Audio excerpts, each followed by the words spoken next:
It is this Annandale train platform where two teenage boys were brutally beaten by a gang of young thugs, leaving one of the boys to lay in a coma for weeks. And it is this incident that has riders of the rails concerned about their safety.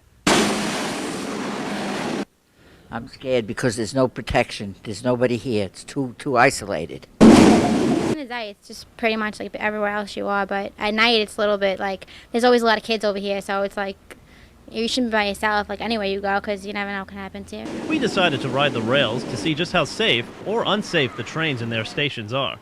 During the day, one might feel safe being surrounded by mostly families on their way to play or business people on their way to work. But at night, it was a much different crowd, with a much more dangerous feel.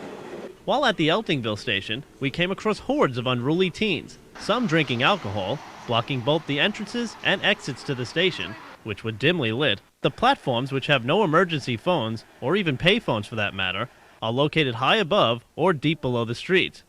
Being that passengers are not charged a fare in any of the 21 stations except for the St. George Ferry Terminal, there are no Staten Island Rapid Transit workers to collect fares. And as far as we could see, there was little or no police presence on the platforms.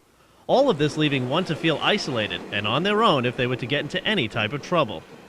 The trains weren't much better.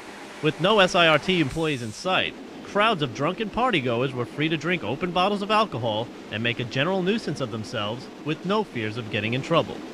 With all of these dangerous elements in play on a daily basis, it is only a matter of time before another tragic event takes place on the SIRT. In Annandale, for the Staten Island News Center, I'm Jonathan Parisen.